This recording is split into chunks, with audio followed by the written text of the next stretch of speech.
Everyone needs to watch this, okay? The more people who see this video, the better chance, we have of saving lives. I know that sounds dramatic, but I honestly really truly mean that, okay? So what is happening right now at Fort Bliss in El Paso, Texas is one of the most serious human rights allegations inside the United States. And, most Americans have no idea this is happening. Look at the size of this detention center right here. Look at that. Put it on the screen. Look at the size of this place. This is massive. That is huge. It's in El Paso, Texas, by the way, which I know is not super hot at the moment. It's probably very cold, actually. I'm not sure what the weather is there.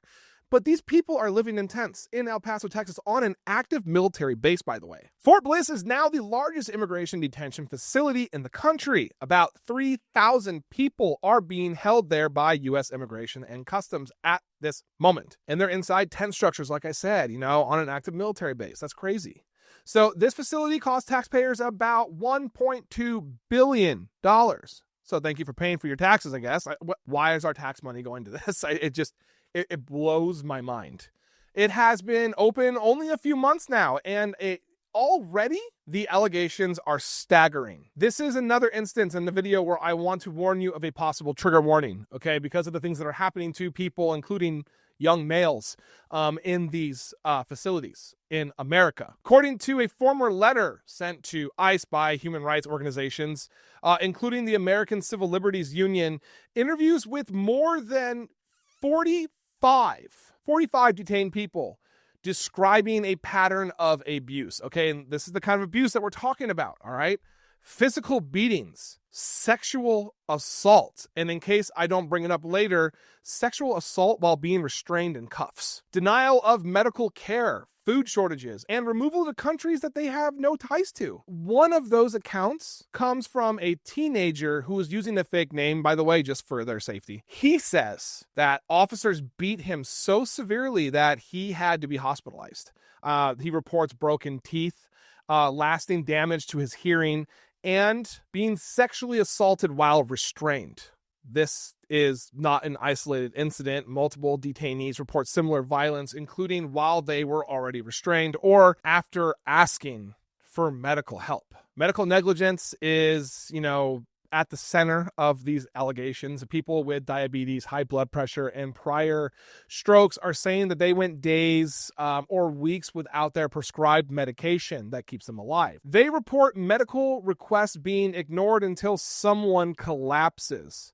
And on the 3rd of December, 2025, Francisco Gaspar Andreas, an immigrant from Guatemala, died after advocates say he did not receive appropriate medical care at Fort Bliss. Living conditions are described as dangerous and degrading. Detention pods hold up to 70 people, but food often only serves about 50. Meals are spoiled or they're frozen. Bathrooms and showers have been flooded with water mixed with human waste.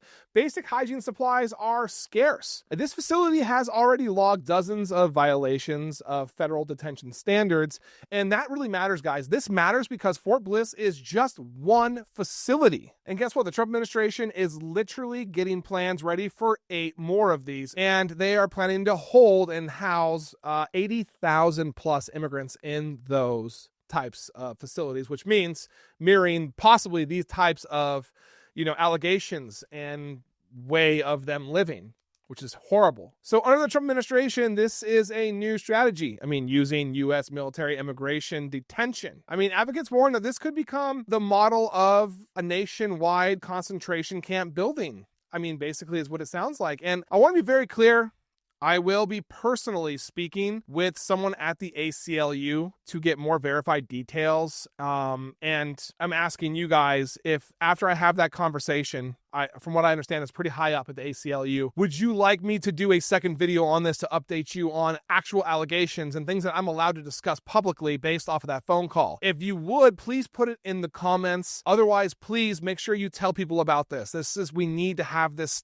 This needs to be talked about. This needs to be spread. We need people understanding what types of condition that we're putting human beings in on a daily basis here in America, because this is not okay. Thank you for watching. I am Jared Zisser, and this is Ring of Fire. Please like, comment, and subscribe, and turn on notifications to make sure you are informed about everything important in progressive politics today. And if you are looking for fact-based, independent reporting all day, every day, follow me here on Instagram or here on Facebook. See you in the next video.